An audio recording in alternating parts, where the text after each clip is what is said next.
Hello, everybody.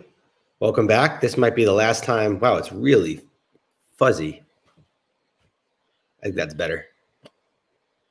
All right. I ordered a webcam, which is something I never thought I would ever buy in my life. And it's going to be here in a week or two. So the pictures will be better, assuming I don't go into a hole and bury myself if this goes to zero, to be never heard of again.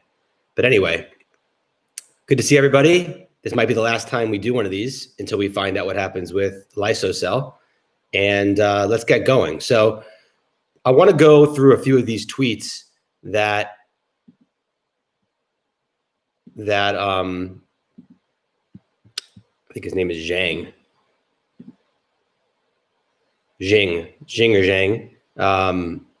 has said over the last 24 hours regarding Lysocell. And I should note, he knows much more about science and biotech than I do. So there's certain things that I won't address when he talks about, detailed nuances of the manufacturing process. But there are things that I think are just flat out wrong. So for instance, I've been following the job listings at Bothell and in New Jersey for months. And I can assure you that they were hiring just as many quality control associates and manufacturing associates 2-3 months ago as they were 1-2 weeks ago. In fact, I can prove it to you. If you look here at this link, it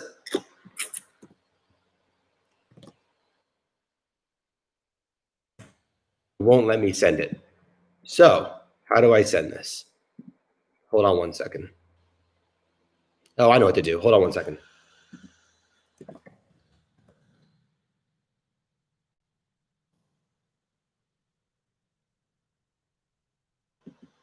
If you look at this link, you will see that as you scroll down, that there are tons of jobs that are very similar to the jobs he posted that were listed greater than 1 month ago.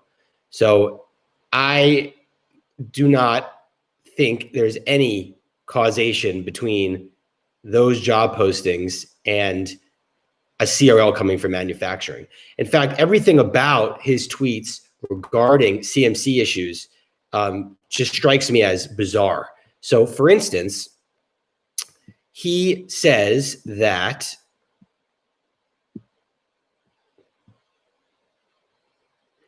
just listen to the earnings call.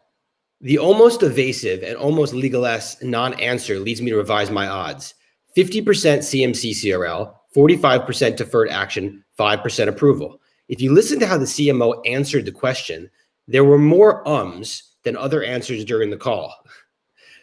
That's because they're extremely nervous about everything to do with this drug and this CVR. He's been acting like that since September. And then he says, this is interesting. Hat tip, Schaefer Biotech, Jacob Plieth. I forgot Idacel and Lysol from different companies. This means all QA, QC Bothell job listings are for Lysocell. This increases the probability of CMC CRL for Lysocell. Okay, well, let's go to the transcript. And I can assure you that nothing about the transcript would scream that Bristol Myers is expecting a CMC CRL. And it would be in their best interest to inform the market, or at least hint at it, if they were expecting a CMC CRL. Because guess what? We'll know on Monday, and they don't want to pay the CVR. So why would they lie, in the next 2 weeks? It's very different than a small cap biotech lying about future approval when the stock's going to go down 75% if it doesn't happen.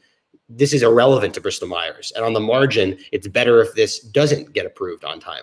So there's no incentive for them to minimize that risk. But let's pull up what Samet says to see whether or not what he's saying is true.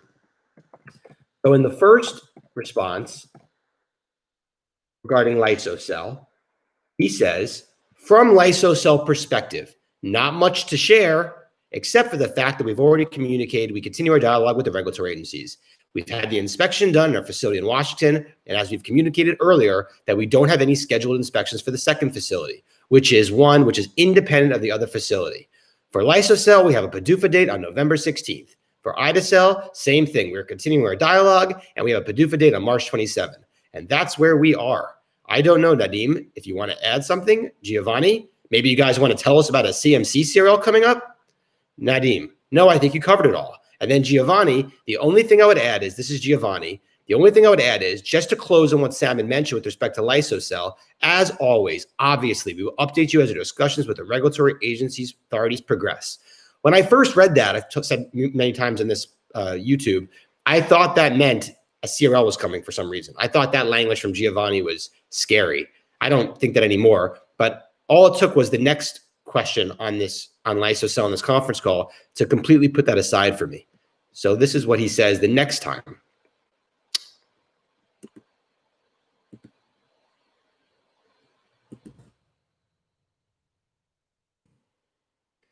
He says, thank you for your question. For lysocell, as we mentioned earlier, and as we disclosed in the past, FDA has informed the company that both our plants in Washington, as well as the one in Texas, need to be inspected. They've been able to inspect our plants in Bothell at this time, but have not scheduled any inspection of the second plant. As you know, they actually are doing what they can to ensure that the staffs are kept safe in the COVID pandemic. And because of the travel restrictions, we have to obviously honor their desire as to where they go and where they want to go. As we've said in the past, that the conversations with the agencies are going well. And we look forward to seeing hopefully the approval at some point to be able to bring to the patients as soon as possible. We'll obviously let you know as soon as we get the decision. We are not going to comment, obviously, specifically about the dialogue around inspections, et cetera. We're generally very happy with the dialogue that has been happening. Okay, you take that language and you couple it within the 10Q. There isn't one sentence about Bothell failing its inspection in some gross manner. I don't know how you possibly could read into this that there's a 50% chance there's a CMC CRL coming. I would love to take the other side of that specific bet with him if he would want to do it. It just seems impossible to me. So I'm at probably a 10% chance of a CMC CRL or less. And again, I don't know how you can read into that. I would love to hear anybody else's opinion. But there's more things that he wrote that I think are kind of preposterous. There's one more in specific. He then says that you should look into, hold on one second, please. Okay. A couple of people have asked, I'm not going to go on some live cast. That's funny. Sorry, I am busy. I guess he's busier than I am. But if you think, I haven't read this yet, but if people think FDA, because of COVID, will waive inspections or go lightly on 483s, 5 minutes of Googling complete response letter, FDA will tell you enough. I mean, this is all so ridiculous. None of these drugs that he is commenting on are breakthrough designation and oncology. Nobody said that they're going to improve drugs easier because of COVID. The Bothell was inspected, which is where the main plant is. And of course, they're going to have to respond to 483s. We have shown multiple times how during COVID world, 483 turnaround has been very fast. There was a drug that was approved in Europe in early August after getting 5 483s in the middle of July. So, and let me ask you a question, Jing. Do you think that when the FDA sent a team into Bothell in the middle of October, they didn't expect any 483s when every other cellular therapy plant has gotten 483s, and then B, didn't think that Bristol Myers would be able to get it back to FDA in time for a PDUFA date decision? Why on earth would they have even bothered sending the team in the early October if they didn't think there could be turnaround fast enough? But nobody's claiming the FDA is going to waive 483 just because it's a COVID world. I haven't read that anywhere. I can't go through all these examples you're using, but I'm pretty sure every single one of them is not a breakthrough designation oncology drug. But let's keep going.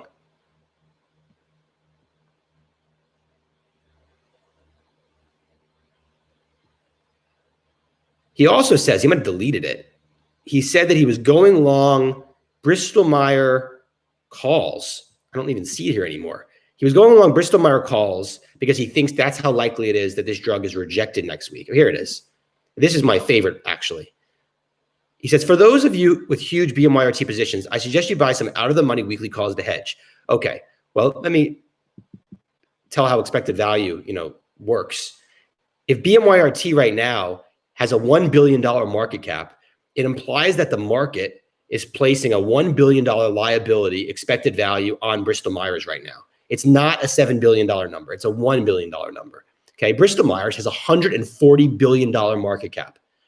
If this was to fail, and then there was also no legal liability whatsoever going forward, then or actually you could say the $1 billion is expected value for all outcomes. So we'll just say Bristol Myers, boom, gains $1 billion in enterprise value on a $140 billion market cap. But then you have to subtract the value they're going to lose for Lysocell, which I think is about $1 billion. Complete wash. Even if you just wanted to use the $1 billion that they would gain from the BMYRT implied value, that's less than a 1% move in Bristol Myers. So no, Bristol Myers is not going to go up a lot if this fails. I actually looked at it wrong in the past. I looked at it as the $7 billion in savings, but you can't say that the market's pricing in $7 billion expense right now because they're pricing in whatever BMYRT is pricing in. But at the end of the day, it's all a rounding error to Bristol Myers anyway. I think that's pretty much it for Jing. He's basically adamant that because of what things happen in a non-COVID world, he is using all of his examples in life there to push it on a COVID world.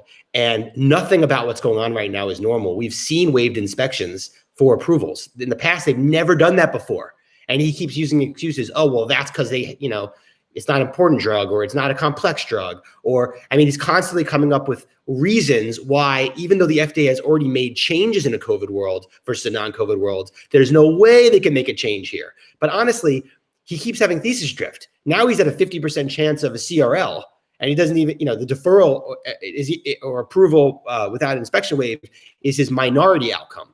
So, it all just seems like, he's an expert in biotech, and he didn't even know that Lysocell and Idacel were manufactured in the same plant. So he clearly isn't spending a lot of time on this and hasn't looked at every transcript that every FDA official has talked about since COVID started. Probably hasn't looked at the manufacturing guidance in August that they put out an entire white paper on this. There's so much information out there regarding this, the current process through COVID. So let me see if anybody has any questions about what he has asked.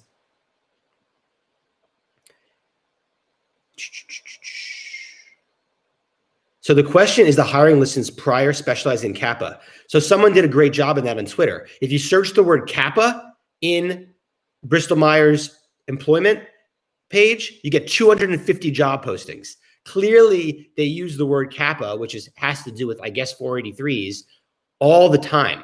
And it's actually not unheard of that Bristol Myers would be hiring specific jobs post the 483 inspections, but that doesn't mean that they're not going to get approved.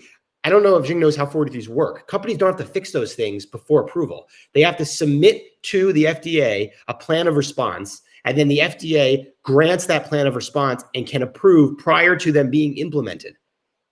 Ask any consultant this. Usually they happen well in advance of approval, so the FDA can either re-inspect or the company can get it done in time, but that is simply not the case from what I've been told by experts. I don't know, this is in the COVID world. So I'm not worried about the Kappa language, but it seems rather absurd that Bristol Myers is not going to tell us any disclosures related to a gross problem with the 483s coming out of Bothell.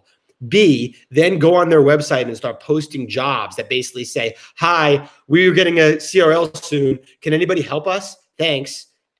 It's really silly to me. So maybe I'll have egg on my face. Maybe we'll have a CRL next week. I will say this, and this is a little bit of a conspiracy theory outcome. I've said many, many times, I think that the FDA needs to get this done by next week. So I think the more likely outcome is a CRL or approval, not deferral. Because if they do issue a CRL, then they have the mess of having to explain to the world why they're missing breakthrough designation oncology approvals during COVID. They could say the same thing. They could say, look, we rejected it. We didn't miss any dates.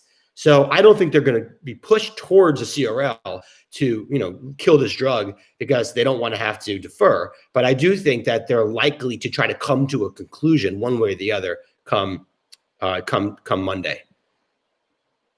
I don't see any questions. So I'm now going to address the email that came this morning from Salam. I think that's how you pronounce his name. Hold on one second. Let me pull it up.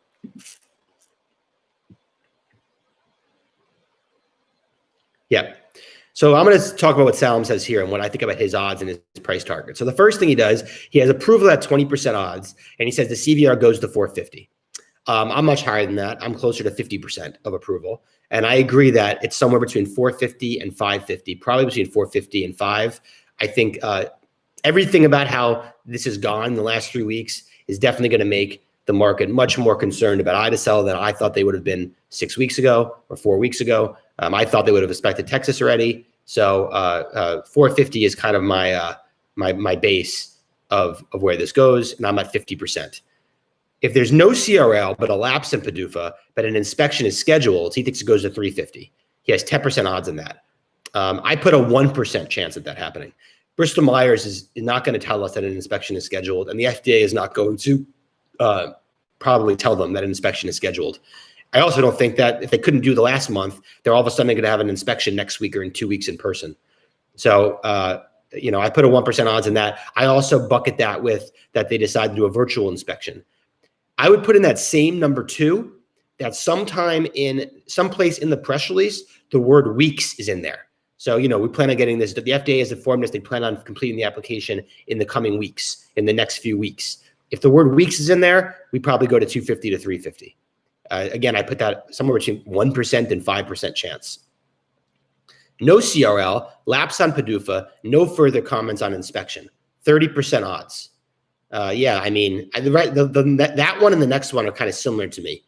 No CRL, lapse on PDUFA, reiteration of no inspection scheduled, 30% odds. CVR goes to 60-75 cents. I don't know what I think of both those. Yes, I think my general range is 50 cents to $1 on either of those outcomes.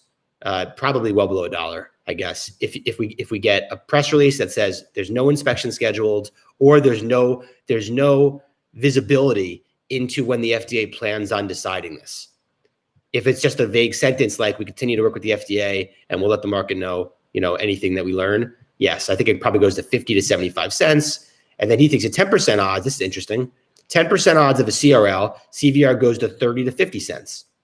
So he has litigation value even higher than I do, which is kind of in my boat. I think eventually they could settle this for between $1.50 and $3. If they do get a CRL due to failing the inspection, yes. I guess they probably could, they will get sued for that. And, I don't know what the odds are of, I guess you can make an argument that that's a better chance for litigation than COVID-related litigation, because we really don't have any COVID-related litigation in the docs regarding force majeure, I think that's how you pronounce it. And it's better off for them to have had incompetency than for it to be a COVID-related lawsuit. No questions? You guys are just listening to me. That's pretty much all I have to say. I think it's a very interesting conversation going on Twitter that you could go to Sheep's feed about what Lonza has previously had approved from a commercial perspective. They claim they have 2 commercially approved products, and doesn't say it happened in Houston. It's somewhere in one of their plants. And they've also they signed a deal with Bluebird to have commercial product for one of their products that's not currently FDA approved, but that's not being manufactured there yet. I think it's also interesting that there's emails being sent around that this facility is FDA approved. It's both on the architect's website that built the product, and GenSite, which is a company, also has said that this is an FDA approved, FDA inspected facility. So it just is not even remotely without reason that the FDA would decide we got enough information from Bothell, we know enough about the vector through Bothell that we can take this risk. I'm trying to fix this. This way? Yeah, all right. I love that I care how I look. This has been some year, man. It's definitely that it's definitely a scenario where the FDA, like I talked about yesterday, I know Jing doesn't watch my YouTubes. Where is the FDA more incentivized? Where is the greatest risk to the FDA? And it is not in approving this drug without inspecting the Houston facility. That is definitely not where the greatest risk lies for the FDA. The greatest risk lies in headline risk for this being delayed indefinitely and not bringing a breakthrough designation oncology drug to market because you can't get on a plane and inspect Houston or send local personnel into Houston. Sheep like to say all the time that there's millions of healthcare workers putting their lives on the line, and the FDA can't send 2 people into a Houston sterile plant that probably has, rapid testing done every day for a life-saving drug. It's just a bad, bad look. There are 2 Lonza facilities in Houston. It's important to note to not confuse them. Okay, I think I don't know what that has to do with this. I guess that's possible. I don't know. I don't know what plant. I don't know what plant GenSite is referring to. It's a viral based, so I'm pretty sure that it has to be. Hold on one second.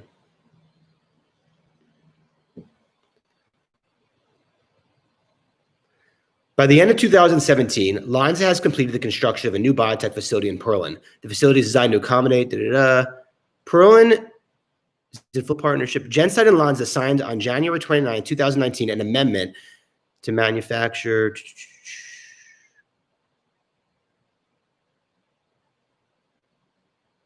Yeah, it's the same. It's the Pearland facility is how I understand it.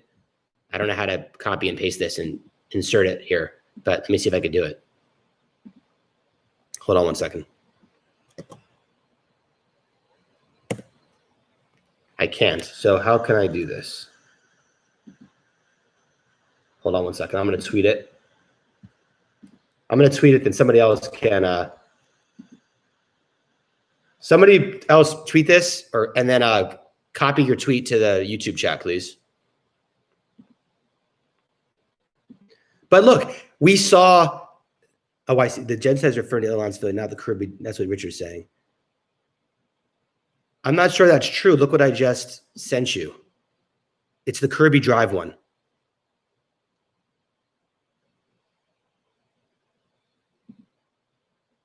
You'll see what I just tweeted, and somebody else can retweet it so I can copy and paste it, please.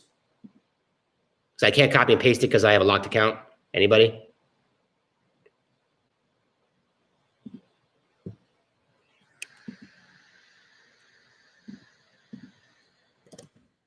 Oh, I can do it here. Here we go. Never mind. You don't have to copy and paste it. I can do it this way.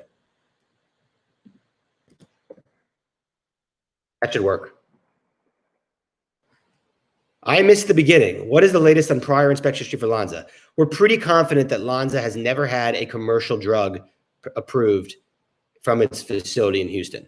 I think we're like 99% confident of that. However, we also are pretty confident that they've had FDA inspections. They've just never been approved for commercial output. I don't think anybody has found anything that would tell us differently right now. Turning off my heat. Hold on.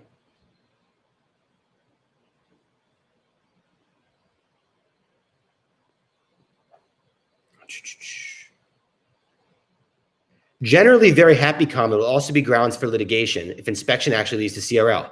Yeah, I just don't, again, everything that they've pointed us to since September has been to cover their ass for litigation. They have gone out of their way to tell us every risk that is possible. And guess what? They're not mentioning anything about inspection problems at Bothell. And it wasn't in the 10Q. And Brian, stop texting me. My brother's sending me texts. They're popping up. Sorry. And I don't understand why anybody would, the takeaway from knowing this history. Now, guess what? I don't think Jing knows the history. Does Jing know the 3 or 4 different times in September that they went on random, conference calls to drop, the inspection bomb about how, the CVR was possibly doomed? So they have a history of blowing this thing up. And I don't know why you would think otherwise, where they wouldn't keep doing that.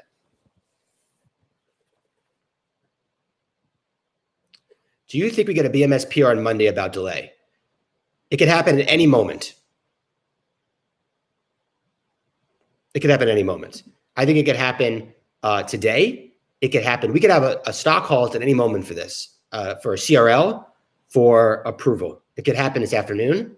If FDA is pretty sure come Monday they're planning on deferring, it's definitely possible that they could tell them today. And if they told them today that Bristol Myers puts out a press release today after the market closes or halts us at any moment, you should be prepared for this to halt at any moment, or just rip on an FDA press release that is approved.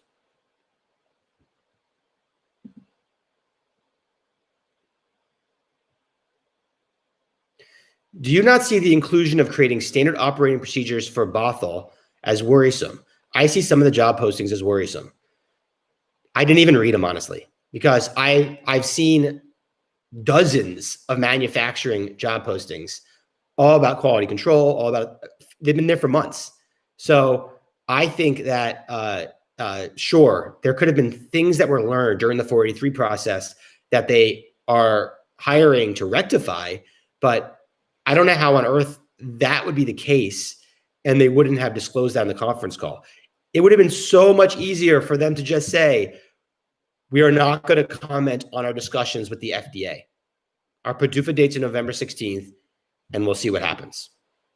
Period. There's no reason to talk it up. In fact, the CMO's credibility can be shot for no reason. They don't want this to be approved. So why would they talk it up? They do everything else but talk it up. Would they halt for approval? I have no idea. They've never halted the CVR before, ever. I think that there's a reasonable chance they would halt for approval or for rejection or even for delay.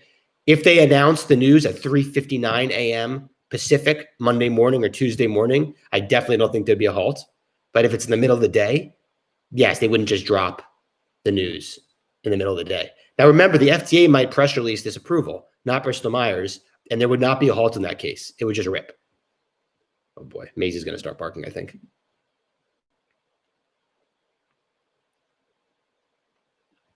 What other questions you guys have?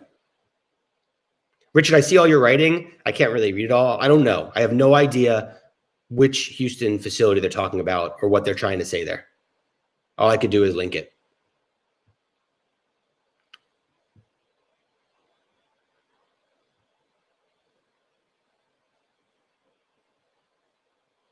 Anything else? I'm happy to take more questions.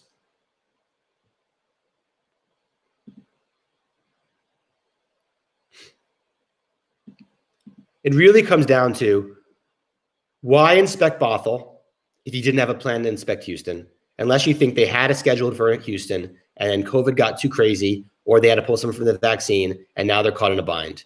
Or they inspected Bothell, the inspection failed miserably, so they did not inspect Houston and they're going to give it a CRL next week. That's really what it comes down to. That's your bet here. What are your litigation thoughts? You can listen to my last podcast from yesterday, and I go into litigation in detail. Why do you think BMY said they still need inspection as of EPS conference call? So I've talked about that too. It's a great question. I don't believe the FDA has told them in writing they're waiving this inspection. I'm not even sure Bristol Myers knew or knows, even up to right now, whether or not they're going to be approved next week. I think that the FDA is keeping it close to their vest, and Bristol Myers might find out like we find out. I think there's a lot to be said for the FDA not to make a big hoopla and leave a paper trail for showing that they're waiving inspections during COVID. And maybe FDA doesn't know what they're going to do. I think by now they probably know what they're going to do. But that's why. I do think you have to take Bristol Myers at their word. As of the 10Q, as of the conference call, they still believed they needed an inspection to be approved. You can't own this thinking otherwise. That Bristol Myers is not lying to us. Could it just be serial on clinical data? Great question. The answer to that is 100,000% no. FDA definitely wouldn't have sent in inspectors to Bothell if they already thought this was going to be serial on clinical data. 100,000,000% no. Now, some people think that they might not have been done with the entire CMC portion of the process when they went into Bothell. I don't believe that. I believe everything was checked off by the time they went to Bothell for a variety of reasons. And that makes me very comfortable with the entire package outside of Bothell inspection. Now, it's possible that maybe they were on the fence and the CMC part was gray. And depending on how Bothell went, they would then decide whether to approve or not. But there's no risk that from a safety efficacy, manufacturing percentage rate, the 89% rate, that they CRL for that. It would be CMC based.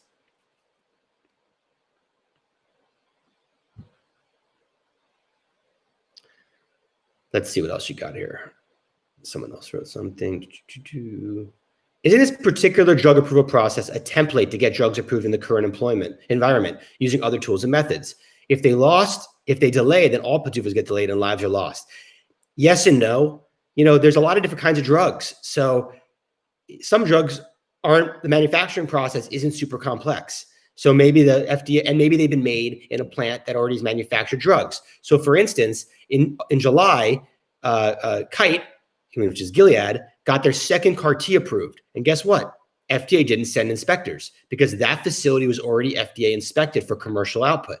So not every situation is the same. Clearly, they're going to start having a pileup of PDUFAs, and they're going to have to figure out how to inspect. Nobody thinks that this is going to go indefinitely without, getting inspected and approved. The question is, do they get it done in the next 6 weeks? And how can they get it done in the next 6 weeks? I don't have a good answer for that.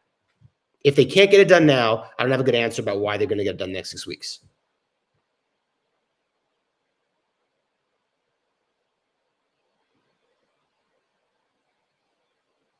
Anything else?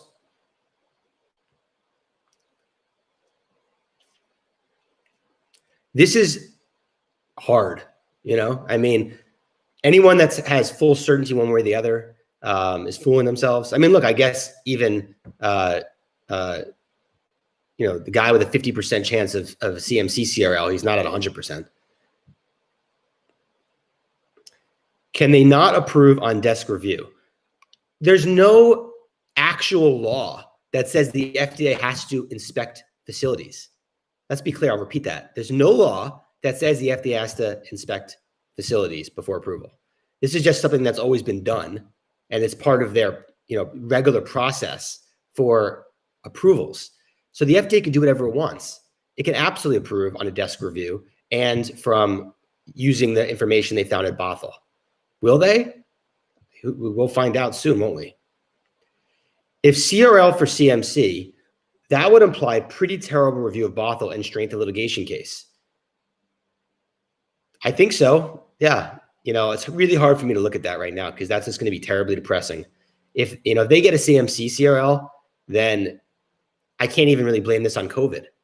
I just got the whole thing wrong. That this drug wasn't approvable, and that just would be just tremendously depressing. So I'll have YouTube on that next week. If that happens, and tell you what I think about litigation. I would like to say something else.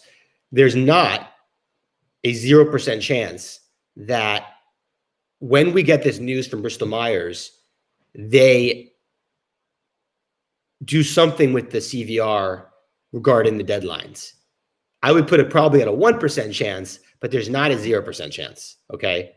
Maybe they say the FDA has a form that they need to inspect, they can't inspect. As a result, we're moving the lysocell deadline to 3/31/21. Again, I put it at a 1% chance, but not unheard of.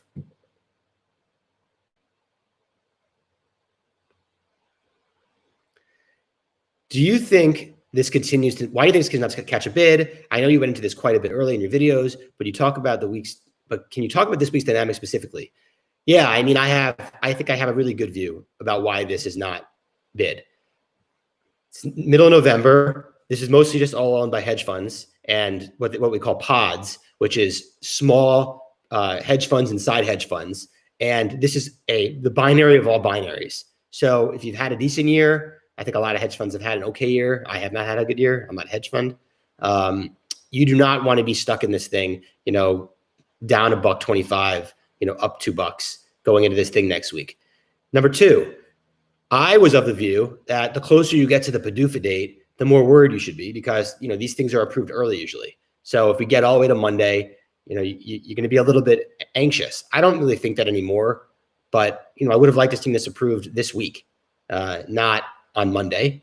Usually, almost always CRLs come the day of the PDUFA date. You could find maybe a handful of them that have come a week or 2 weeks early, but out of the other 100, they come on the PDUFA date, 200, whatever. Three, it's a pretty hard case to make, why you should have more than a very token position in this right now. Outside of being, contrarian, you have the company telling you that they need to inspect, they can't inspect, and there's no scheduled inspection, and this PDUFA date's in 2 weeks. So for you to own it, you have to believe that the FDA is not communicating with Bristol Myers what they actually believe now. And that's a hard pill for people to swallow. You also have biotech investors that, like Jing, that are used to historical norms, and they can't imagine any world where the very conservative very conservative FDA would waive an inspection of a complex manufacturing plant. So that's why it's going to bid. But mind you, this is a big security. So let's talk about something that we talked about a month ago. Oh, my dad won't stop texting me. So I think you have a very different price security based on how many shares you have outstanding in this thing, right? There's 700 million shares outstanding. It's $1 billion float, and now it's very perverse security. The lower it goes, the actual more risk it is. So I think it was the least risky. I know this sounds crazy, but I thought it was the least risky when it was 450 at the beginning of April or May, beginning of May. I forget when. The beginning of May. That was when Lysocell major amendment came, and that's when Idacell major amendment came in May. And the reason why I say that is even at 450 with a $700 million shares outstanding, that's a $3.5 billion float to absorb. But you had a very clear path to this working, right? You had no timing issues because there was no major amendment yet in Lysocell, and there was no RTF and Idacell, and you also had no hair. There was no hair on either of those applications. And both of those clinical profiles are very clean. So, in a normal world, you'd be at 90 to 95% chance each one of these drugs gets approved. And at 450, you're getting 100% return in a 6-month period if that were to happen. Well, fast forward to today, you're at $1.25, and it's obviously more likely than not that this is a zero. You not only do you have to get through Lysocell, but you then have to make sure Idacell doesn't get delayed after all the hair that's happened with Lysocell and Idacell. So if there wasn't 700 million shares outstanding, let's say there were 7 million shares outstanding, and this was just $100 million, market cap, I think this would be closer to $2 right now. I believe that. I think there would be much less to absorb. You'd have a lot of people very interested in it still. I'd be interested in it still. And because there's so much less to absorb, it would be a little bit higher. There was 7 billion shares outstanding. Well, this would probably be 75 cents right now because you just don't have the money out there that wants to take that kind of binary risk. It's a controversial thing I'm saying because I tend to believe that over time, there's enough money out there to absorb any valuation of a certain stock. So whether it's a microcap stock or a Google, you somehow find a way to have the free float be absorbed to get to a fair valuation. But in this specific situation, I think it's different. I think this can't be owned by a lot of people in general, and I think it's just really unique. What else we got here? Honestly, appreciate these videos, but it's like Plato trying to ascertain the world based on shadows on a cave wall. Vector is a critical input, not as simple like API. Odds stacked against us all, which is why it trades the way it does. Yeah, Richard, I'm not claiming the vector isn't important. The FDA said they have to inspect it. I've previously said the analogy I've gotten is that it's like the chicken in chicken soup. Clearly, the chicken is very important in chicken soup. And I'm also not trying to diminish Jing's perspective about how important the vector is. But I'm trying to make a reasonable case for why the FDA would never have gone into Bothell if they didn't have a plan to figure out what to do with Houston. And we know of other scenarios where the FDA has told companies they've said they have to inspect and either does a virtual inspection or waives the inspection. The consultant told us that he does this happened 5 times during COVID. So, if we didn't have these precedents during COVID, then you're going to be a lot more worried, but we have them. So it seems ridiculous to ignore them. If deferred, could BMY extend the deadline and reduce the payout, like from 9 to 6, to balance the interest of the shareholders? Isn't that a greater than 1% chance? I think if BMY change the payout, that would require a vote of CVR holders. They can't unilaterally change the terms of this.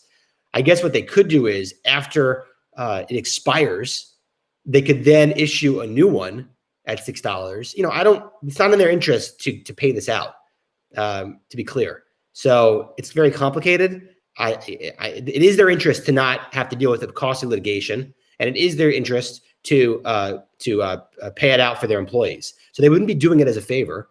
They would be doing it to avoid litigation and to pay out their employees. What is your price point if deferred approved CRL come Monday? I've said that already. If it's approved, I think it's around $4.50. If it's CRL'd, I guess it goes to 25 cents for litigation value. And if it's deferred, I've talked about that in detail. I think somewhere between 50 cents and $1, maybe 50 cents, 75 cents, unless the company gives us very clear guidance into what the deferral means. Does FDA approve PDUFAs on Fridays post-market close? Yep. It could happen up to probably 5 p.m. Eastern, I guess. Does approval of Lysocell improve odds of ide-cel approval, at least in terms of perception? I'm struggling to understand the post-approval math if your target is 450. It does improve the odds of ide-cel, but you can't diminish the odds of ide-cel getting a major amendment after Lysocell got one and all the mess ups that ide-cel's had with the RTF. The FDA might just deem a major amendment for information requests just so they can get 3 more months time because they can't get people into the New Jersey plant. And that alone would kill the CVR. So that kind of risk is going to be outstanding all the way until the day ide-cel is inspected. So I don't think the market's going to underwrite that risk for less than 100% return. Put you at 450. What other questions we have?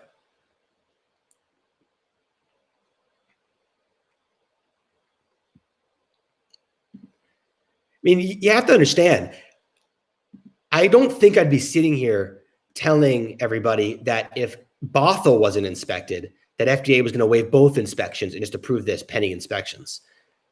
I think it would be a much tougher case to be made there. I don't know what I would be saying, but I don't think I'd be sitting here saying I think this is going to be approved unless there was a virtual inspection that happened at Bothell. So, that is the key to this whole puzzle, that Bothell was inspected and that FDA and that Bristol Myers did not notify us on that conference call that there was a problem at Bothell. In fact, Tejada had some interesting tweets about all of this, which I highly recommend you read, about this exact thing. Let me see if I can find his tweets.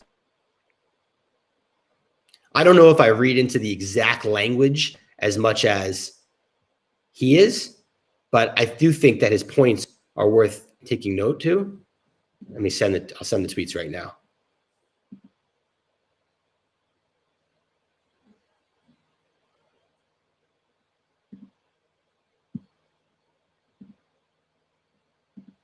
Here's the thread, and I would open the thread, and I'll send it. I'll go through it real quick.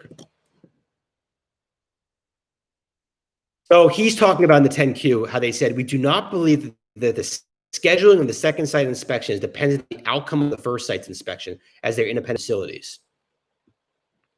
I'll let you guys read his thread. It's pretty long, but he's basically saying that he thinks the Bothell inspection is a big deal, and he doesn't think that Bristol Myers telling us that they haven't scheduled the second inspection means something material.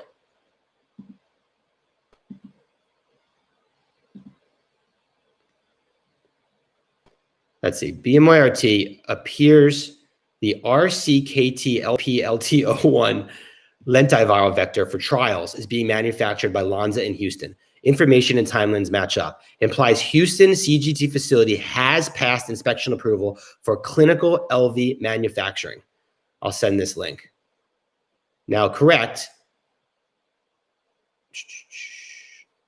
Hold on. There's a lot going on here. I'll send you guys this. You can read this. At the end of the day, we're not going to know how comfortable FDA is. Doesn't approve. Okay. Isn't this a shoe-in without these inspection woes, Theodore? It is. However, the biggest risk in both of these applications has always been CMC related. So CMC related does not just, the FDA finds problems with the manufacturing process during their review, and they don't think that the batches can be manufactured at the same level of consistency or quality that's needed for commercial output. That's not necessarily an inspection problem. In fact, I'm told that over 80% of the CMC review is non-inspection, and that the inspection is probably just 20% of the CMC review. So, take that for what it is.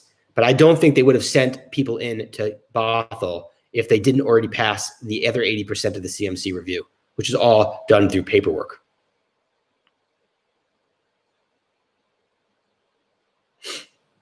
All right, I'm signing off. Anybody else? Last one. Thanks. It depends on which option you're going with. Approval CRL delay. That's really funny because I think I know.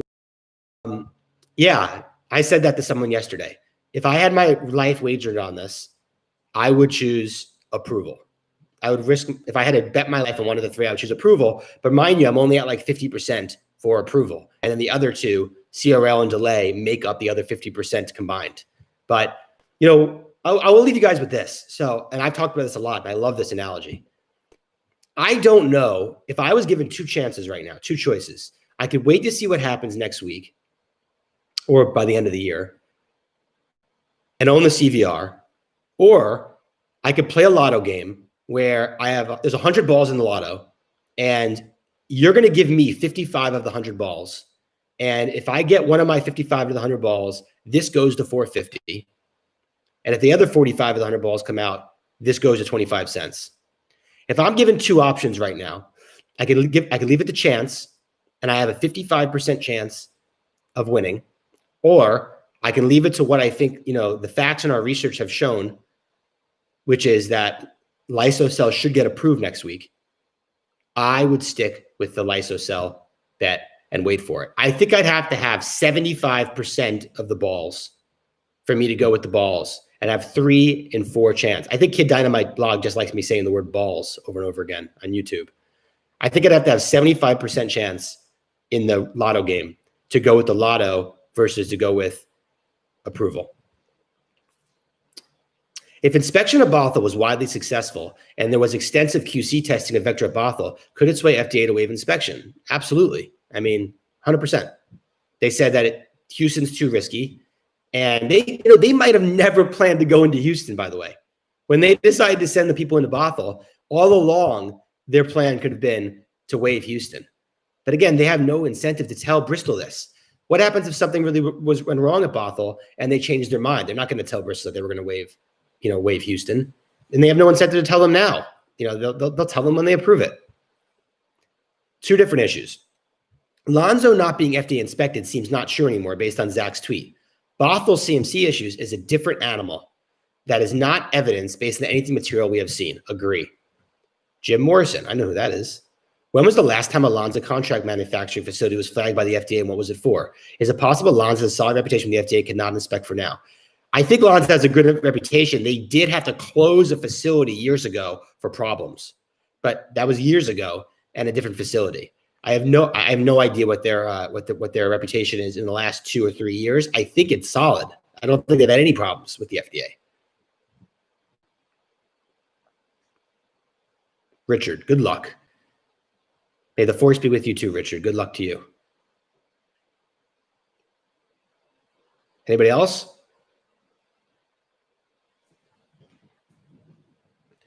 What probability do you have the FDA reviewed vector at Washington inspection visit? This is all so outside of my core competency, which is, I don't really have a core competency. I know as much about vectors as I know about, when I was looking at Tiffany, that I knew about, MAC clauses. So I have absolutely no idea whether they reviewed the vector at Washington inspection visit. But I can tell you this, the vector travels from, Houston to Washington and then gets used in making the cell therapy. So if the FDA knew they weren't going to Houston and they also wanted a plan to get this approved on time, it's reasonable to assume they would have done all they could to review the vector there in Bothell. Why wouldn't they?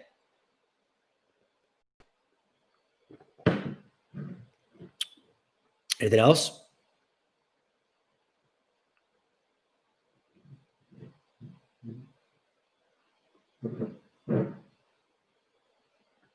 All right. Oh, that's a good one. Is it true that n equals 12? Huge if so. And with that, goodbye, everybody. I'm not going to sleep very well this weekend. Maybe we'll have a decision in the next couple hours. Otherwise, the next time I speak to you will probably be a much different stock price. Take care and have a great weekend.